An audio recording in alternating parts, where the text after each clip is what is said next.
The smell of roasted turkey, cinnamon, and fresh-baked rolls filled my parents' house that Christmas Eve. Everyone was laughing, glasses were clinking, and holiday music played softly in the background. From the outside, it looked like the perfect family gathering. Inside the kitchen, I stood quietly drying a stack of dishes while listening to conversations drifting in from the dining room. For years, this had been my role.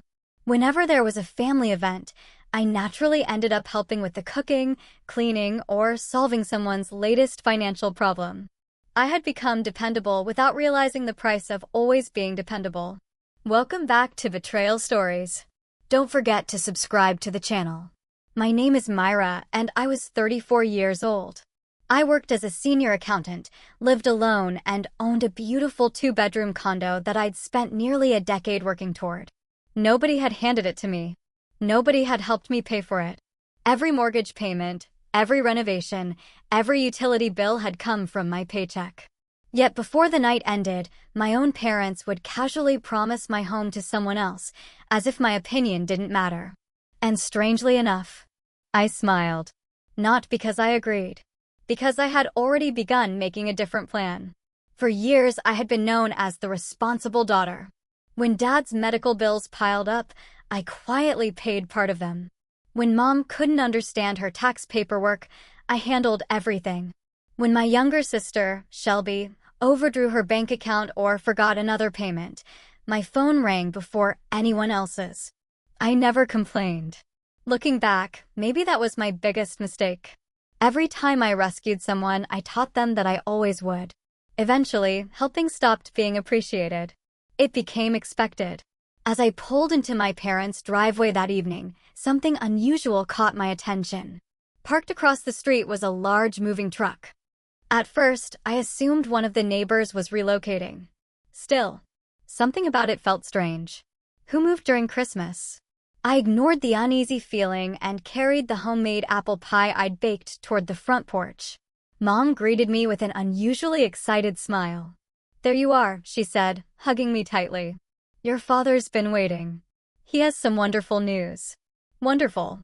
Those words should have reassured me. Instead, they made me curious. Dinner was warm and lively.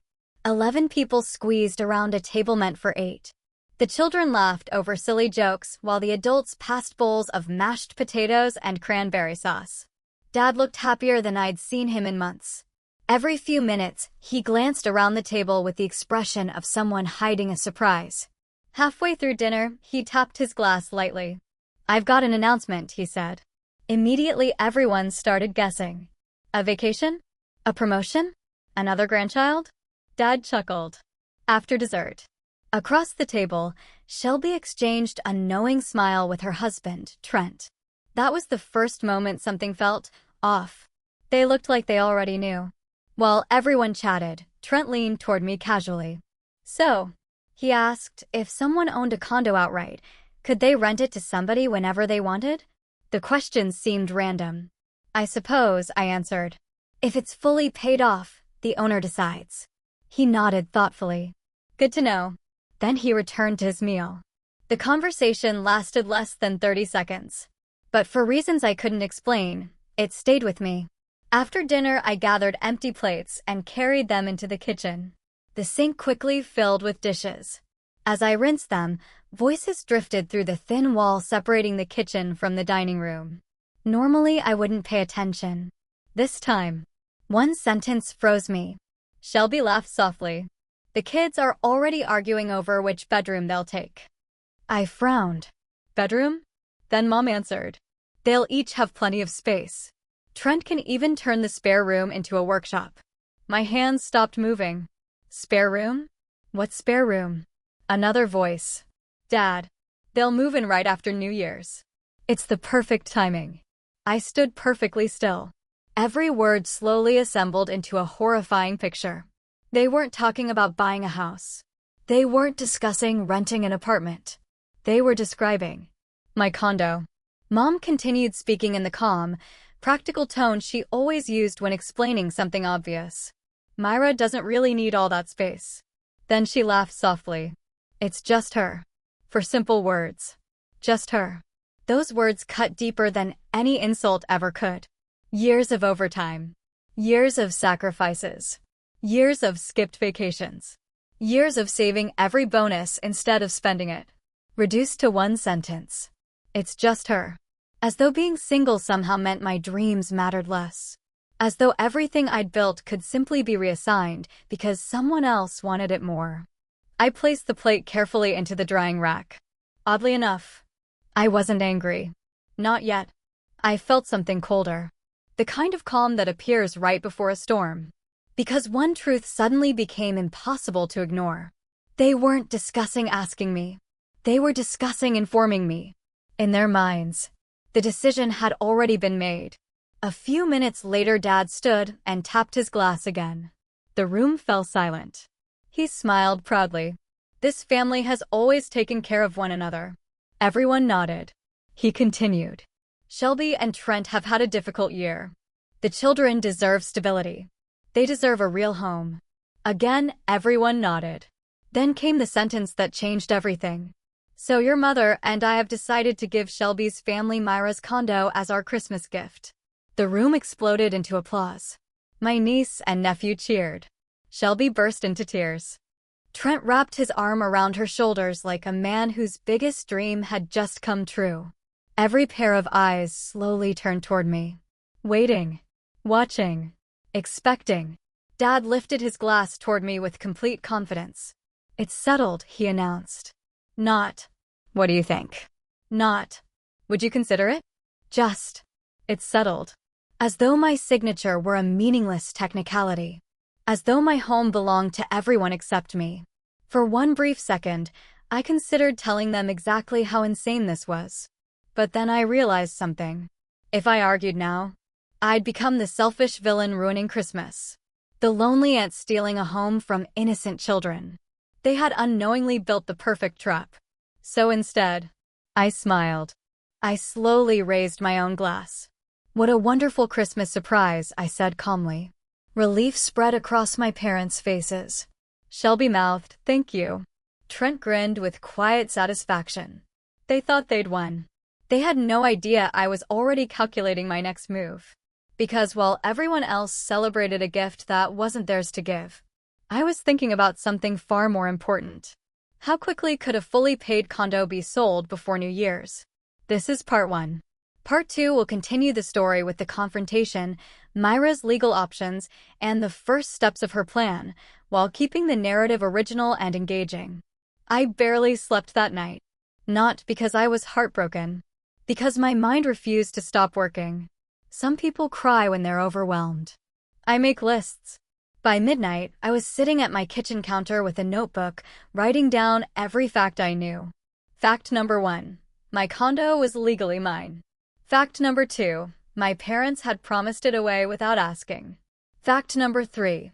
My sister genuinely believed she would be moving in after New Year's. The more I thought about it, the more I realized something unsettling. No one had accidentally misunderstood the situation. They had convinced themselves that because I had always helped everyone else, anything I owned was automatically available for the family's benefit. It wasn't greed. It was entitlement that had quietly grown over years. And somehow, I'd watered it myself. The next morning my phone buzzed before I even poured coffee. A text from Shelby. Thank you again. You have no idea what this means to us. Attached was a picture. My niece and nephew stood outside my condo building, pointing excitedly toward the second-floor balcony. They were smiling so hard their cheeks looked sore. Another message appeared seconds later. The kids already picked their bedrooms. We were thinking if you could have everything moved out by January 15th, that would be perfect before school starts. Moved out. She wasn't asking. She was scheduling my departure from my own home.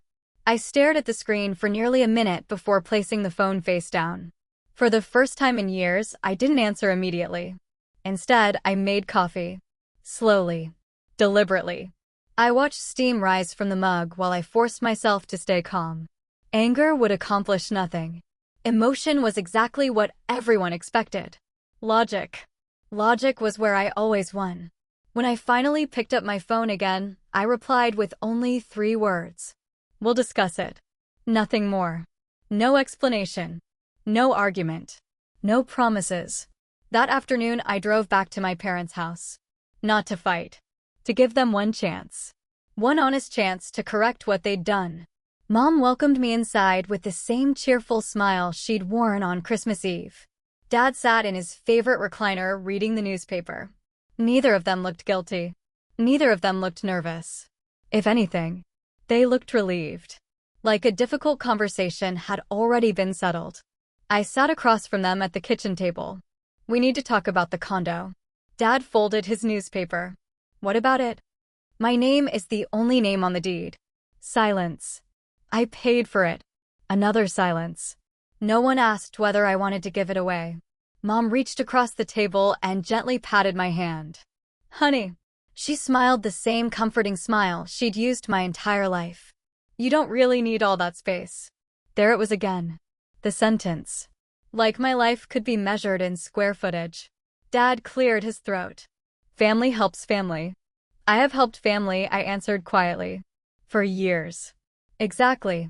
He nodded as though he'd proven his point. You've always understood what's important. I looked from one parent to the other. Neither of them believed they had done anything wrong. That realization hurt far more than the announcement itself. This wasn't manipulation. It was expectation. They honestly believed sacrificing my home was simply the next reasonable thing I should do. Mom continued softly. Sweetheart, Shelby has children. I know. You can always buy another place. I almost laughed. Always? Did they know how many overtime weekends it had taken to save for my down payment?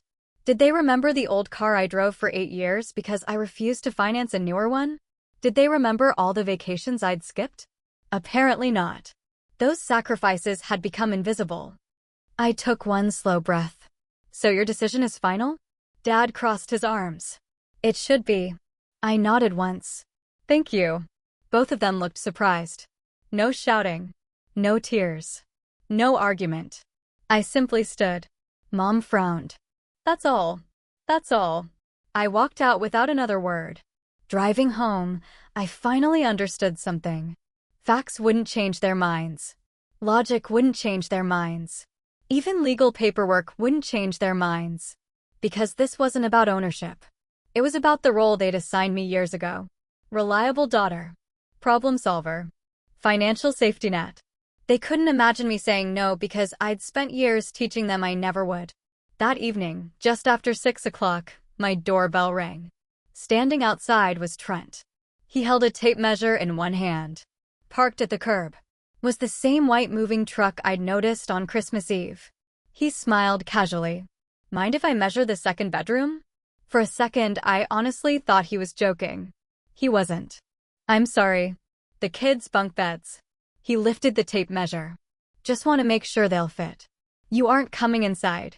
His smile faded. Dad said everything's arranged. Dad doesn't own this condo. His jaw tightened. Come on, Myra. No. He sighed dramatically. You know my business collapsed. I know. You know we're struggling. I do.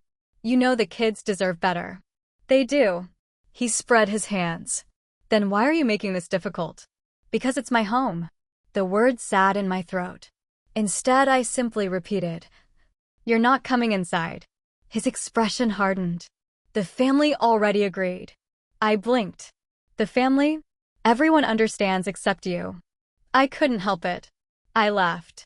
A short, disbelieving laugh. He frowned. What's funny? You think my property gets decided by committee? His face reddened. You're being selfish. There it was. Exactly what I'd predicted. The villain had arrived. Me. Not the people giving away someone else's house. The owner. For another minute, he tried guilt. Then sympathy. Then frustration.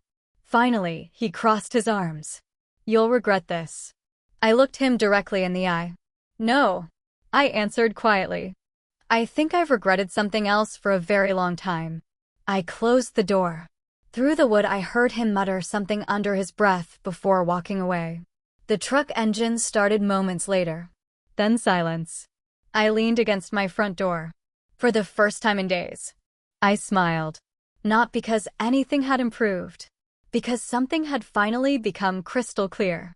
None of them intended to ask permission. None of them respected my answer, which meant there was only one solution left. I walked into my living room and opened my laptop. Months earlier, a local real estate investor had contacted every owner in the building. Most people ignored his offer, including me. At the time, I searched my inbox, typed his name. Within seconds, the email appeared. Daniel Brooks. Subject line: cash offer for Unit 214. I opened it. The numbers were still there. A fair cash offer. Quick closing. No financing delays. No inspections. No conditions. At the bottom, he'd written one sentence: if you ever decide to sell, my offer remains open. I stared at the screen. Selling the condo would hurt. It had been my biggest achievement. The first thing I'd ever owned completely on my own. But another thought slowly pushed through. As long as I kept this place, my family would continue believing it belonged to all of us. There was only one way to end that belief forever. I picked up my phone, hovered over Daniel's number, then stopped. Before making one irreversible decision, there was one person I needed to call first. A real estate attorney. Because if the law confirmed what I already suspected, everything would change before New Year's. And nobody at my parents' dinner table would see it coming. The next morning, I called the only person I trusted to give me an answer based on facts instead of feelings. Her name was Priya. She was a real estate attorney I'd worked with on several tax cases over the years. Smart, direct, and completely unimpressed by family drama. She answered on the second ring. Morning, Myra. What's going on? I have one question. Shoot. If my name is the only one on the deed and the condo is completely paid off, can anyone stop me from selling it? There was a brief silence. Then she laughed. Not a cruel laugh. The kind people make when they can't believe the question they're hearing. Myra, she said, it's your property. I know. No, listen carefully. Her voice became serious. Unless someone else is listed on the deed or there's a court order preventing the sale, nobody, not your parents, not your sister, not the entire family combined, has any legal authority over that condo. I closed my eyes. So they can't stop me? They can't even slow you down. What if I wanted to sell quickly? Cash buyer. Yes. Clean title. Yes. She didn't hesitate. You could close before New Year's if everyone moves fast. I thanked her. When the call ended, I sat quietly in my kitchen. Everything had changed. Not because I'd learned something new. Because someone had confirmed what I'd known all along. The condo wasn't emotionally mine. It was legally mine. And there was a huge difference. Before I could lose my nerve, I searched for Daniel's number. He answered almost immediately. Daniel Brooks. This is Myra Gibson. A short pause. The owner of Unit 214? That's right. I wasn't expecting this call. I've decided to sell. His tone changed instantly. I assume you want to move quickly. I do. I can. He explained that the market had improved slightly since his original offer. He was actually willing to increase the price. Not dramatically, but enough that I appreciated his honesty. I'll have my title company contact you today. I'd like to close before New Year's. That won't be a problem. The conversation lasted less than 10 minutes. When it ended, I stared at my phone. Just like that, the process had begun. By lunchtime, my email filled with paperwork. Purchase agreement. Property disclosures. Title documents. Everything looked overwhelming to anyone else. To me, it looked organized. Every page represented certainty. Every signature represented control. For years, I'd watched my family make emotional decisions and expect me to fix the consequences.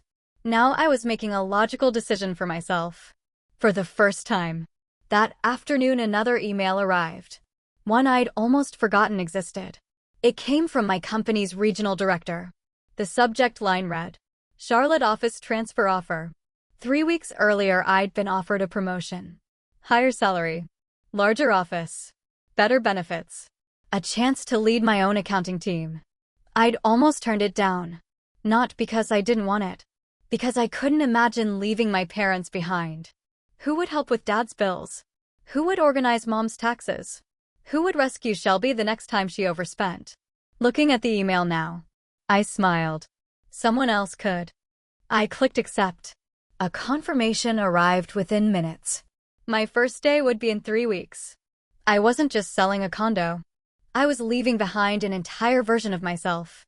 That evening I began packing. Only one box. Just to see how it felt. Inside went framed photographs. Books.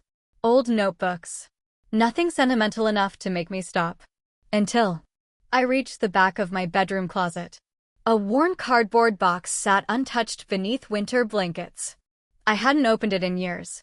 Inside were pieces of my 20s. My college graduation tassel. Old birthday cards. A broken wristwatch. And, underneath everything, a blue folder. The one my grandfather had given me after I bought the condo. I smiled before even opening it. Grandpa Walt. He'd been the only person who truly understood why owning a home mattered so much to me. Years before my purchase, he'd told me something I'd never forgotten. Always own one thing nobody else gets to vote on. At the time I thought he meant property. Now, I realized he meant much more than that. I opened the folder. Inside rested the original deed. The official county copy. I unfolded it carefully. There it was. The line I'd seen years ago but never really appreciated. Owner, Myra Jane Gibson. Only one name. Only one signature. Only one owner. I traced my finger across the page. For 6 years this document had quietly protected everything I'd worked for. No family meeting. No holiday announcement. No emotional speech could erase those words. Then I noticed something I'd completely forgotten. Grandpa had written on the front cover of the folder in thick black marker. Just 2 words. Yours. Always. My throat tightened. He'd written that years before he passed away. Long before any of this happened. Yet somehow, it felt like he'd known. As if he'd left me one final reminder for exactly this moment. I sat on the bedroom floor holding the folder while silent tears rolled down my face. Not tears of sadness. Relief. Validation. Permission. For the first time since Christmas Eve, I didn't wonder whether I was doing the right thing. I knew. The following morning the title company officially opened escrow. Everything moved faster than I expected. Background checks. Title verification. Ownership confirmation. Within hours Daniel's attorney called. The title is completely clean. Exactly as Priya predicted. No liens. No co-owners. No outstanding claims. Nothing. Just me. By evening we'd scheduled closing for December 30th. 3 days away. Meanwhile, my family continued living in a completely different reality. Shelby texted me curtain colors. She asked whether blue or green would look better in my niece's bedroom. I never answered. Mom left cheerful voicemails asking whether I'd started packing. She thanked me for doing the right thing. Dad didn't call once. He didn't need to. In his mind, the matter had already been settled. That bothered me more than the others. He never once asked how I felt. Not once. On the evening of December 29th, my phone rang again. This time it was Aunt Lorraine, Mom's younger sister. She'd always been different from the rest of the family. Less interested in appearances. More interested in truth. "You okay?" she asked immediately. The question caught me off guard. No one else had asked. Everyone else wanted to know what I planned to give. She wanted to know how I was doing. "I'm all right," she sighed. "Your father has been telling everyone about the condo." "What do you mean?" "He invited half the neighborhood to New Year's dinner." I frowned. "He keeps bragging about his generous gift to Shelby." My stomach tightened. "So everyone thinks that your parents bought your sister a condo." I closed my eyes. Lorraine continued. "I don't know what's going on, sweetheart, but something about this never felt right." For a moment I considered telling her everything. The sale. Charlotte. The closing. Instead, I simply asked one question. "Are you coming to New Year's dinner?" "Of course." "Good." She laughed softly. "Why?" "You'll understand soon." When we hung up, I looked around my half-packed condo. Boxes lined the hallway. The blue folder rested on my coffee table. The purchase agreement waited inside my briefcase. Everything was ready. In less than 24 hours. The condo would belong to someone else. And in less than 48, my parents would proudly present a house that no longer existed. I wasn't looking forward to embarrassing them, but they'd chosen to make this public. I had simply decided the truth deserved the same audience. The closing appointment was set for 9 o'clock the next morning. Once I signed those papers, there would be no turning back. On the morning of December 30th, I woke before my alarm. The condo was almost empty. Only a mattress, a folding chair, a coffee mug, and a few packed boxes remained. For a moment, I stood in the middle of the living room and let the silence settle around me. 6 years. That's how long I'd lived there. Every corner held a memory. The tiny scratch near the balcony door from moving my first couch. The wall I'd painted twice because I couldn't decide between 2 shades of gray. The kitchen where I'd celebrated promotions, birthdays, and quiet Friday nights by myself. This place had never just been an apartment. It had been proof. Proof that I could build something on my own. And now, I was choosing to let it go. Not because someone had taken it from me. Because no one ever would. At exactly 9 o'clock, I walked into the title company's office. The receptionist smiled politely. "Ms. Gibson." "That's me." She handed me a clipboard. "Daniel is already here." A few minutes later, we sat across from one another in a small conference room. Daniel looked exactly like every real estate investor I'd ever imagined. Professional. Calm. Efficient. No unnecessary conversation. The title officer stacked the paperwork neatly in front of us. "Everything has been verified," she explained. "Clean title. No outstanding liens. No ownership disputes." I almost smiled at those last 3 words. No ownership disputes. If only she knew. The signing took less than an hour. Every page carried another signature. Another initial. Another confirmation. Finally, the title officer slid the final document toward me. "This is the last one." I signed my name. The pen barely hesitated. She smiled. "Congratulations." Daniel stood and extended his hand. "It was a pleasure doing business with you." "You too." Just like that, the condo officially belonged to someone else. It was over. Driving back one final time felt strangely peaceful. I unlocked the front door. Walked inside. Morning sunlight poured through the balcony windows exactly as it had every other day. Nothing about the room looked different. Only the ownership had changed. I walked slowly from room to room. The empty second bedroom echoed with every step. The master bedroom looked larger without furniture. The kitchen counters were spotless. For a brief moment, I wondered what family would eventually live there. Maybe children would laugh in these rooms. Maybe birthdays would be celebrated here. Maybe someone else would love the morning sunlight as much as I had. That thought made leaving easier. I picked up my last box. Locked the door. Placed the keys into the envelope Daniel's attorney had provided. And walked away without looking back. Around 3 that afternoon, my bank notified me that the sale funds had been deposited. The number on the screen was larger than I'd ever seen in my account. It wasn't just money. It represented freedom. No mortgage. No obligations. A fresh start waiting hundreds of miles away. As I packed the final suitcase into my car, my phone buzzed. A message from Trent. "Truck is booked for 9 a.m. January 1st. Don't forget the keys." I stared at the screen. He still had no idea. I didn't respond. There was nothing left to say. The next evening, I drove to my parents' house for what I already knew would be my last family gathering for a very long time. The driveway was overflowing. Cars lined both sides of the street.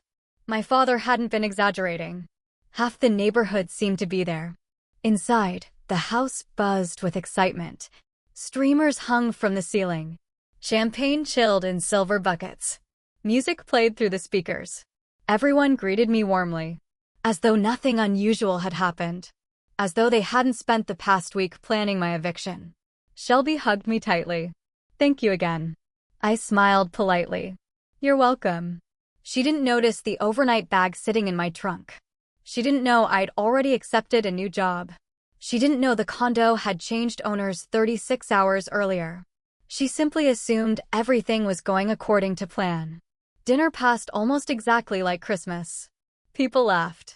Children ran through the hallway. Neighbors congratulated my parents on their incredible generosity. Several cousins even complimented Dad. "I can't believe you bought Shelby a condo." He accepted every compliment without correcting them, without mentioning my name, without mentioning who had actually paid for it. Each compliment made the truth feel heavier. Across the table, Aunt Lorraine caught my eye. She looked concerned. I gave her a small, reassuring smile. Soon, after dessert, Dad stood. He tapped his champagne glass with a spoon. The room immediately quieted. He loved moments like this. Loved having everyone's attention. My family. He raised his glass proudly. This year reminded us that difficult times are easier when we stand together. People nodded. Shelby reached for Trent's hand. Dad continued. "I'm proud to announce that beginning this new year, Shelby, Trent, and the kids will finally have a place they can truly call home." The room erupted into applause. Then, he reached into his jacket pocket. Slowly, dramatically, and pulled out a shiny brass key tied with a red ribbon. It wasn't my condo key, just a decorative one he'd bought for the occasion. A symbol. Nothing more. He handed it to Trent. "My gift to my grandchildren." More applause. Shelby started crying. Again. Neighbors smiled. Children cheered. Champagne corks popped. Then, just like Christmas, every eye turned toward me. Waiting. Expecting. Believing I'd smile once again. Instead, I quietly placed my napkin beside my plate, stood up, and waited. I didn't interrupt. I didn't raise my voice. I simply allowed the applause to fade naturally. Curiosity spread through the room. Finally, I spoke. "I think everyone deserves to know one important detail before this celebration continues." The room fell silent. I opened my leather folder, removed 2 documents, and laid them carefully on the dining table. One was the deed. The other, the signed closing statement. I slid both papers toward my father. "You can't give away property that doesn't belong to you." Confused whispers spread around the room. Dad frowned. "What are you talking about?" I pointed at the highlighted line on the deed. "My name." He looked down. His expression changed. Slowly. Then I pointed to the second document. "The condo was sold yesterday morning." Silence. Absolute silence. No one moved. No one even breathed. Shelby's tears stopped instantly. Trent stared at the paperwork. My father read the closing statement twice. Then a third time. His hands began trembling. "This." He looked up at me. "What is this?" "It's the final sale agreement." "You sold it." "I did." "When?" "December 30th. His face lost all color. The decorative brass key slipped from Trent's hand. It landed on the table with a tiny metallic click. Oddly enough, it sounded louder than all the applause that had come before it. And that was the exact moment the celebration ended. The shouting hadn't even begun yet. For several long seconds, nobody spoke. The dining room, which had been filled with laughter only moments earlier, fell into a silence so complete that I could hear the grandfather clock ticking in the hallway. My father stared at the closing statement as though the words might rearrange themselves if he looked hard enough. Shelby sat frozen, her eyes moving back and forth between me and the papers. Trent's hand remained on the decorative brass key, but he wasn't holding it anymore. It rested on the table, completely useless. Finally, my father looked up. His face had gone pale. "You sold it?" "I did." "You knew we were moving Shelby, Indiana?" "I knew you planned to." His voice rose. "Then why would you do something like this?" I met his eyes without flinching. "Because it wasn't yours to give." Another heavy silence settled over the room. Then everything exploded. Trent shoved his chair backward so hard it crashed onto the floor. "What the hell is wrong with you?" he shouted. Every child at the table jumped. "You ruined everything." His voice echoed through the house. "I already rented the truck. The kids packed their toys. We told everyone we were moving." I remained standing. "I know. You know?" He pointed a shaking finger at me. "Then how could you be this selfish?" For years that word had controlled me. Selfish. Every time I tried to say no. Every time I wanted something for myself. Every time I chose my own needs before someone else's. Tonight, it had no power anymore. Shelby burst into tears. Not the soft tears she'd cried when Dad announced the gift. These were angry tears. You let my children believe they had bedrooms. I answered quietly. I didn't. She blinked. Our parents did. She shook her head violently. You could have just said yes. And you could have asked. Her mouth opened. Nothing came out. Because for the first time since Christmas, someone had said the obvious truth aloud. Nobody had asked me. Not once. My father slammed his palm against the table. This is a family matter. I looked at him calmly. No. It absolutely is. No, Dad. I shook my head. It stopped being a family matter the moment you tried to give away something that legally belonged to someone else. His jaw tightened. We're your family. I know. Then family should come first. I've spent 10 years proving that. No one answered. Because everyone at that table knew it was true. I looked around the room. At my cousins. At the neighbors my father had invited. At family friends from church. Every one of them looked uncomfortable. Some avoided eye contact. Others stared directly at my parents. The story they'd been told no longer made sense. One cousin finally spoke. You mean, Myra bought the condo herself? I nodded. Every payment. Another relative frowned. And your parents never owned it? No. They weren't on the deed? No. A murmur spread around the room. The truth was reaching people one person at a time. Trent wasn't finished. He took 2 steps toward me. You could have helped us. I have helped you. What? I paid your overdue utilities 2 years ago. He froze. I continued. I loaned Shelby money 3 different times. Shelby's face turned red. I helped Dad with hospital bills. Myra, Mom whispered. I handled everyone's taxes. I looked around the room.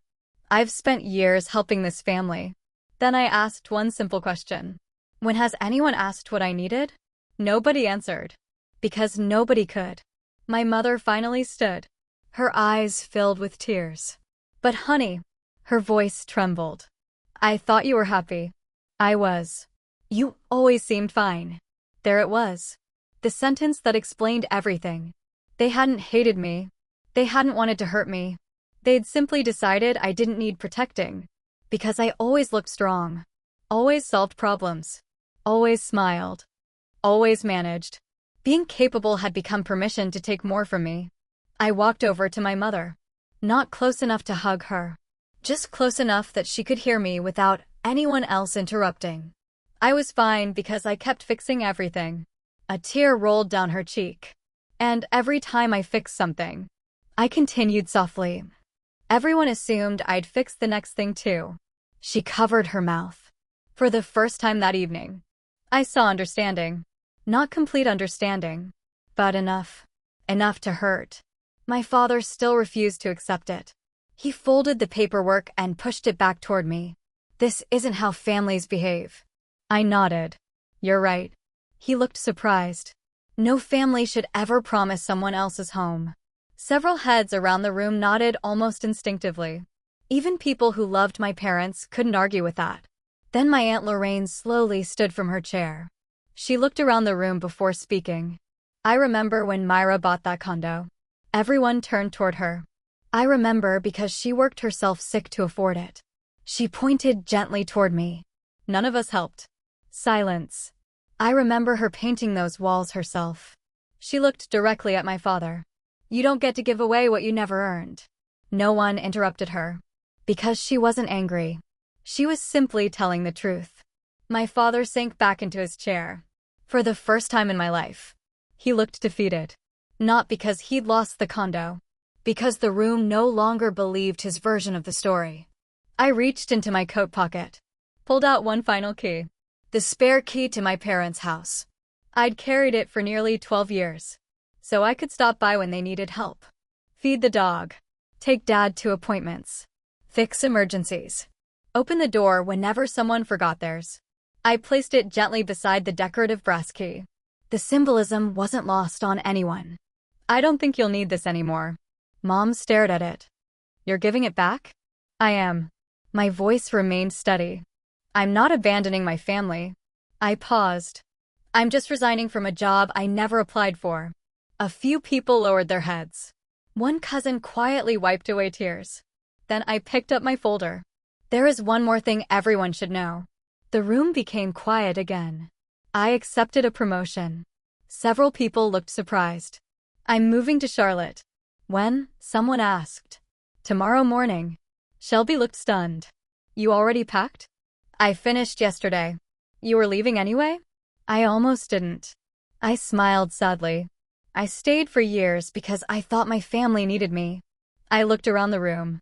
But somewhere along the way, I forgot that I needed me too. Nobody tried to stop me. Nobody had words left. I thanked my mother for dinner. I thanked everyone for coming. Then I walked toward the front door. Halfway there, I heard footsteps behind me. It was my mother. She reached for my hand. I'm sorry. Just 2 words. No excuses. No justifications. No blame. Just, I'm sorry. I squeezed her hand. I know. Will you call me? I smiled sadly. When we're ready to have a different relationship. She nodded through tears. I'll wait. I hope so. Then I walked outside.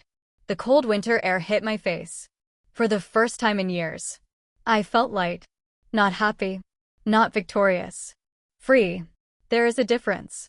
The next morning, before sunrise, I loaded the last box into my car. Charlotte was waiting. So was a new office. New coworkers. A new apartment. A life where no one automatically assumed my paycheck, my time, or my home belonged to them. About 2 hours into the drive, my phone started ringing. Again. And again. And again. By lunchtime, I had more than 80 missed calls. Most came from Trent. His messages shifted from anger to bargaining, back to anger again. Shelby sent pages of text explaining how heartbroken the children were. She never once acknowledged that the condo had never belonged to her. Dad called several times. He left no voicemail. Somehow that wasn't surprising. Apologies had never come easily to him. Mom called the most. I listened to only one message. Myra. She sounded exhausted. I know we hurt you. A long pause. I just hope one day you'll let us earn our way back into your life. I saved the voicemail. Not because I was ready to forgive. Because for the first time, she wasn't asking me to fix something. She was accepting responsibility. That mattered. Months passed. Charlotte became home. The new job challenged me in ways I loved. For the first time in years, my weekends belonged to me. I traveled. I joined a hiking group. I met people who knew me as Myra, not as the family's emergency contact. Slowly, life became peaceful. About 6 months later, Aunt Lorraine called. You'll never guess. What? Your father apologized. I laughed softly. To who? Everyone. Apparently, after weeks of awkward conversations and difficult reflection, my father admitted he'd been wrong. He even apologized publicly to relatives for putting me in that position. It didn't erase what happened, but it mattered. People can change. Sometimes. When they're finally forced to face themselves. A year later, I visited my parents for coffee. Not Christmas. Not Thanksgiving. Just coffee. No announcements. No expectations. No discussions about money. Mom hugged me. Dad looked uncomfortable for a moment before quietly saying, It's good to see you, sweetheart. It wasn't dramatic. It wasn't perfect. But it was honest. And honest was enough. Looking back now, people often ask whether I regret selling the condo. The answer surprises them. No, I don't. I didn't lose a home. I reclaimed my life.